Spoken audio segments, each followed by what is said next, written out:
ಎಲ್ಲ ಆತ್ಮೀಯ ಬಂಧುಗಳಿಗೆ ನಮಸ್ಕಾರ. SLN ಆಸ್ಟ್ರೋಟೆಕ್. ನಾನು JK ಗುರುರಾಜ್.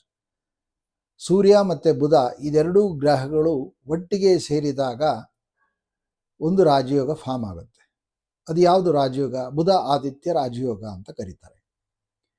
ಈ ಎರಡು ರಾಜಯೋಗಗಳ ಒಂದು ಸಂಕ್ಷಿಪ್ತ ವಿವರಣೆ. ರವಿ ಬಂದು ಆತ್ಮಕಾರಕ, ಬುಧ ಬಂದು ಬುದ್ಧಿಕಾರಕ. ಈ ಎರಡೂ ಒಟ್ಟಿಗೆ ಗ್ರಹ ಸೇರಿದಾಗ ಮನುಷ್ಯನ ಮೇಲೆ ಏನು ಪರಿಣಾಮ ಬೀಳುತ್ತೆ?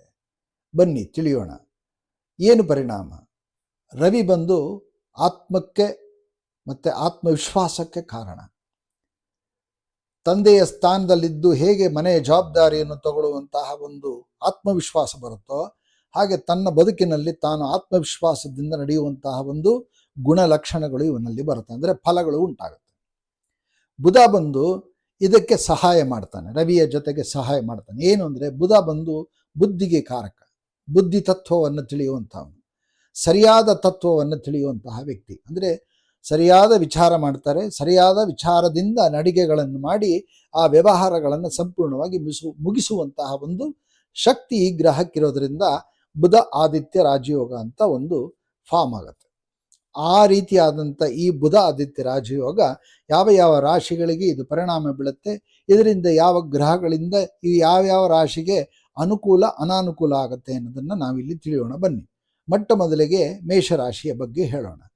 ಮತ್ತು ಎಷ್ಟು ರಾಶಿಯವರೆಗೂ ಹೇಳಲಿಕ್ಕೆ ಸಾಧ್ಯ ಆಗುತ್ತೋ ಅಲ್ಲಿವರೆಗೂ ಹೇಳ್ತೀನಿ, ಮತ್ತು ನಾಳೆಯ ಮುಂದಿನ ರಾಶಿಗಳಿಗೆ ನಾನು ಹೇಳ್ತೀನಿ. ಮೊಟ್ಟ ಮೊದಲಿಗೆ ಮೇಷರಾಶಿಯನ್ನು ಹೇಳ್ತೀನಿ. ಮೇಷರಾಶಿಗೆ ಬುಧ ಆದಿತ್ಯ ರಾಜು ಹೇಗೆ ಫಾರ್ಮ್ ಆಗುತ್ತೆ ಅಂದರೆ, ಆತ್ಮವಿಶ್ವಾಸಕಾರಕನಾದಂಥ ರವಿ, ಬುದ್ಧಿಕಾರಕನಾದಂಥ ಬುಧ ಎರಡೂ ಸೇರಿರೋದ್ರಿಂದ ಮೂರನೇ ಸ್ಥಾನದಲ್ಲಿ ರವಿ ಬಲಿಷ್ಠವನ್ನು ಪಡಿತಾನೆ. ಆದ್ದರಿಂದ ಇವರಿಗೆ ಬಲಿಷ್ಠವಾದಂಥ ಆತ್ಮವಿಶ್ವಾಸ ಉಂಟಾಗುತ್ತೆ. ಆತ್ಮವಿಶ್ವಾಸ ಉಂಟಾದ ಕೂಡಲೇ ಬುದ್ಧಿಯ ವ್ಯವಹಾರಗಳ ಕಡೆ ಗಮನ ಬಂದು ಚೆನ್ನಾಗಿ ವ್ಯವಹಾರ ಮಾಡುವಂತಹ ಒಂದು ಲಕ್ಷಣ ಅವರಲ್ಲಿ ಕಂಡುಬರುತ್ತೆ. ಅದಕ್ಕೆ ತೊಡಗುತ್ತಾರೆ, ಅದಕ್ಕೆ ಮುನ್ನಡೆಯುತ್ತಾರೆ. ಇನ್ನು ವೃಷಭ ರಾಶಿಯವರಿಗೆ, ವೃಷಭ ರಾಶಿ ಅರ್ಥಶಾಸ್ತ್ರಜ್ಞ, ಅಂದರೆ ಫೈನಾನ್ಷಿಯಲ್ ಮ್ಯಾಟರ್ ಅಂತ ಕರೀತಾರೆ. ವೃಷಭ ರಾಶಿಯವರಿಗೆ ಚೆನ್ನಾಗಿ ಈ ಸಲ ಫೈನಾನ್ಷಿಯಲ್ ಬರುವಂಥ ಒಂದು ಭಾಗ ಇರುತ್ತೆ. ಉದ್ಯೋಗದಲ್ಲಿ ತುಂಬ ಚೆನ್ನಾಗಿ ಮುನ್ನಡೆ ಆಗುತ್ತೆ. 11ರಲ್ಲಿ ಇವಾಗ ತಾತ್ಕಾಲಿಕವಾಗಿ ಶನಿ ಇದ್ದಾನೆ ಮೀನರಾಶಿಯಲ್ಲಿ, ಅದು ಸಹಿತ ರಾಜಯೋಗವನ್ನು ಕೊಡುತ್ತೆ. ಬುಧ ಆದಿತ್ಯ ರಾಜಯೋಗ ಇದಕ್ಕೆ ಫಾರ್ಮ್ ಆಗಿರೋದ್ರಿಂದ ಇನ್ನೂ ಹೆಚ್ಚು ಆತ್ಮವಿಶ್ವಾಸ ಬಂದು ತಾನು ಕೆಲಸವನ್ನು ಮಾಡಿ ಅದರಿಂದ ಜಯವನ್ನು ಪಡಿತಾನೆ. ಆದರೆ 3ರಲ್ಲಿ ಗುರು ಇರೋದರಿಂದ ಅವಸರ ಮಾಡಿಕೊಳ್ಳಬೇಡಿ. ಯಾವುದೇ ಕೆಲಸ ಆಗಲಿ ನಿಧಾನಗತಿಯಲ್ಲಿ ಕೆಲಸ ಮಾಡಿ, ಇಲ್ಲದಿದ್ದರೆ ಅನವಶ್ಯಕವಾಗಿ ದುಡ್ಡು ಖರ್ಚಾಗತ್ತೆ ಅಷ್ಟೇ, ಬೇರೆ ಇನ್ನೇನು ತೊಂದರೆ ಇಲ್ಲ. ಇನ್ನು ಮಿಥುನ ರಾಶಿಯವರಿಗೆ ಬುಧ ಮತ್ತು ರವಿಯ ಜೊತೆಗೆ ನೀವು ಹುಟ್ಟಿದಂಥ ಏನು ಮಿಥುನ ರಾಶಿ ಇದೆಯಲ್ಲ, ಇದಕ್ಕೆ ಮಿಥುನ ರಾಶಿ ಕರೀತಾ ಇದ್ದೀನಲ್ವ. ಈಗ ಮೇಷ ವೃಷಭ ಅಂದಮೇಲೆ ಈಗ ಮಿಥುನ ರಾಶಿಗೆ ಬಂದಾಗ ಅಲ್ಲೊಂದು ರಾಶಿ ಚಂದ್ರ ಕೂತಿರ್ಬೇಕಲ್ಲ. ಹಾಗಾಗಿ 3 ಗ್ರಹಗಳ ಸಂಯೋಗ ಆಯಿತು ತಾತ್ಕಾಲಿಕವಾಗಿ. ಬುಧ ರವಿ ಬಂದ ಜೊತೆ ಸೇರಿದ ಚಂದ್ರನ ಜೊತೆ. ಅಂದರೆ ಇಷ್ಟು ದಿನ ಮನಸ್ಸು ಯಾವುದಕ್ಕೆ ಕೊಡ್ತಾ ಇರಲಿಲ್ವೋ ಇನ್ನು ಮುಂದೆ ಮನಸ್ಸು ಬರುವಂಥ ಚಾನ್ಸಸ್ ಇರುತ್ತೆ. ಬುದ್ಧಿ ಅದಕ್ಕೆ ಪ್ರಚೋದನೆ ಮಾಡುತ್ತೆ. ಆತ್ಮವಿಶ್ವಾಸದಿಂದ ತಾನು ಅದನ್ನು ನಡೆದು ಆ ಕೆಲಸವನ್ನು ಚೆನ್ನಾಗಿ ಧೈರ್ಯವಾಗಿ ಮಾಡ್ತಾನೆ. ಇನ್ನು ಕಟಕ ರಾಶಿಯವರಿಗೆ ಒಂದು ರೀತಿಯಲ್ಲಿ, ಕಟಕ ರಾಶಿಯವರಿಗೆ 2ನೇ ಮನೆ ಅಧಿಪತಿ ರವಿ ಮತ್ತು 3ನೇ ಮನೆ ಅಧಿಪತಿ ಬುಧ, 12ನೇ ಮನೆ ಅಧಿಪತಿ ಬುಧ ಇವನಾಗ್ತಾನೆ. ಈ ಎರಡೂ ಗ್ರಹಗಳು ಸಂಯೋಗ ಆಗುತ್ತೆ. ಚಂದ್ರನಿಗೆ ಅಂದರೆ ಕಟಕ ರಾಶಿಗೆ ಬುಧ ಅಷ್ಟು ಒಳ್ಳೆಯವನಲ್ಲ, ಒಂದು ರೀತಿಯಲ್ಲಿ ಅವನು ವಿರುದ್ಧವಾದಂಥ ಒಂದು ಟಚ್ ಕೊಡ್ತಾನೆ. ಆದರೆ ಈ ರಾಶಿಯವರಿಗೆ, ಕಟಕ ರಾಶಿಯವರಿಗೆ ಯಾರಿಗೆ 35 ವರ್ಷ ದಾಟಿರುತ್ತಲ್ಲ, ಈಗ ಅವರಿಗೆ ಜೀವನ ಒಂದು ರೀತಿಯ ಹಸನ ಬರುತ್ತೆ, ಒಂಥರ ವಿಕಸನ, ಅಂದರೆ ಸಂತೋಷದ ಒಂದು ಕಾಲ ಅವಧಿ ಈಗ ಕೂಡಿ ಬಂದಿರುತ್ತೆ. ಏನದು ಅಂದರೆ, ಇಷ್ಟು ದಿನ ಯಾರ್ಯಾರು ಶತ್ರುಗಳಾಗಿದ್ರಲ್ಲ ಆ ಶತ್ರುಗಳೆಲ್ಲ ನಾಶ ಆಗ್ತಾರೆ. ಸಾಲದ ಬಾಧೆಯಲ್ಲಿ ಸಿಕ್ಕಾಕೊಂಡಿರ್ತಾರಲ್ಲ ಆ ಸಾಲದ ಬಾಧೆಯಿಂದ ಹೊರಗಡೆ ಬರ್ತಾರೆ. ಅದರ ಖರ್ಚು ವೆಚ್ಚಗಳು ಜಾಸ್ತಿ ಆಗುತ್ತೆ, ಎಚ್ಚರಿಕೆಯಿಂದಿರ. ಹಾಗಾದ್ರೆ 35 ವರ್ಷದಿಂದ ಕೆಳಗಿರೋರು ಅವರಿಗೆ ಅಂತಂದರೆ ಅವರೂ ಸಹಿತ ಶತ್ರುಗಳ ಕಡೆ ಗಮನ ಇರಲಿ. ಸಾಲ ಮಾಡುವಾಗ ಬಹಳ ಎಚ್ಚರಿಕೆಯಿಂದ ಸಾಲ ಮಾಡಿರಿ. ಯಾಕಂದರೆ ಅಲ್ಲಿ ಆಶ್ಲೇಷ, ಪುನರಸು, ಆಶ್ಲೇಷ ಮತ್ತು ಪುಷ್ಯ ನಕ್ಷತ್ರಗಳು ಬರುತ್ತೆ.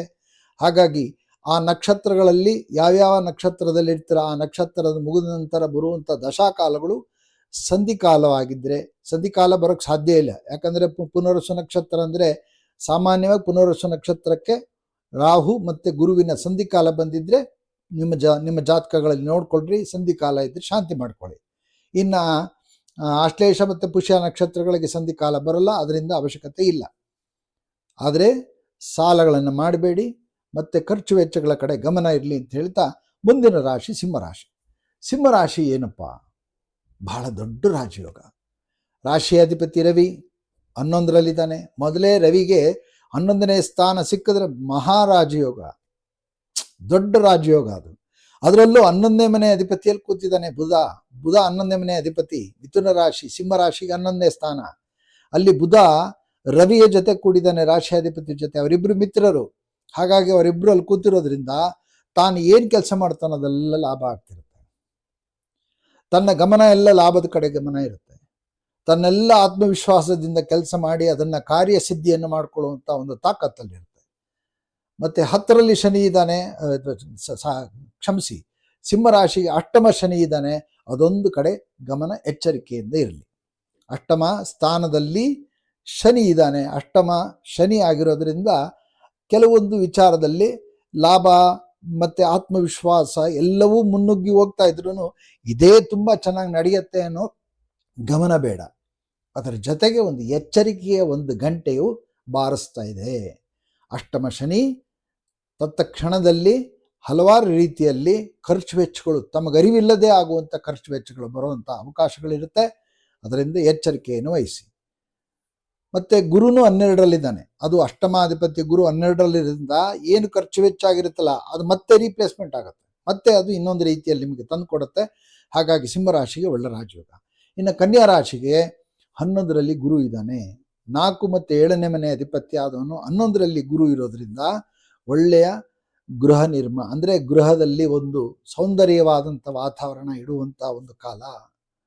ಗುರುಬಲ ಚೆನ್ನಾಗಿದೆ. ವಿವಾಹಕ್ಕೆ ಒಳ್ಳೆ ರಾಜಯೋಗ. ಮತ್ತು 10ರಲ್ಲಿ ಬುಧ ರವಿ ಒಟ್ಟಿಗೆ ಸೇರಿರೋದು ಕೆಲಸಗಳಲ್ಲಿ ಆಗಾಗ ಬದಲಾವಣೆ ಆಗುವಂಥ ಸಂದರ್ಭ ಬರುತ್ತೆ. ಬದಲಾವಣೆ ಮಾಡಬೇಡಿ, ಸ್ವಲ್ಪ ಎಚ್ಚರಿಕೆಯನ್ನು ವಹಿಸಿ, ನೋಡಿಕೊಂಡು ಮುಂದಿನ ಕೆಲಸಗಳಿಗೆ ಕೈ ಹಾಕಿ. ಆದರೆ 7ರಲ್ಲಿರುವ ಶನಿ ತುಂಬ ರಾಜಯೋಗವನ್ನು ಕೊಡ್ತಾನೆ, ಅನುಕೂಲವನ್ನು ಮಾಡಿಕೊಡ್ತಾನೆ, ಯಾವುದೇ ರೀತಿಯಾದ ತೊಂದರೆ ಕೊಡಲ್ಲ ಅಂತ ಹೇಳ್ತಾ ಈ 4 ಮಾತನ್ನು ಮುಗಿಸ್ತಾ ಇದ್ದೀನಿ. ಇನ್ನು ಉಳಿದಿದ್ದು ತುಲಾರಾಶಿಯ ಬಗ್ಗೆ, ತುಲಾರಾಶಿಯಿಂದ ಇನ್ನು ಉಳಿದಿದ್ದ ರಾಶಿಗಳ ಬಗ್ಗೆ ನಾಳೆಯ ದಿವಸ ನಾನು ಹೇಳ್ತೀನಿ. ಇದನ್ನು ಲೈಕ್ ಮಾಡಿ, ಸಬ್ಸ್ಕ್ರೈಬ್ ಮಾಡ್ಕೊಳ್ಳಿ, ಶೇರ್ ಮಾಡ್ಕೊಳ್ಳಿ, ಕಮೆಂಟ್ ಬಾಕ್ಸಲ್ಲಿ ತಿಳಿಸಿ ಅಂತ ಹೇಳ್ತಾ ಈ 4 ಮಾತು ಮುಗಿಸ್ತಾ ಇದ್ದೀನಿ. ಧನ್ಯವಾದಗಳು.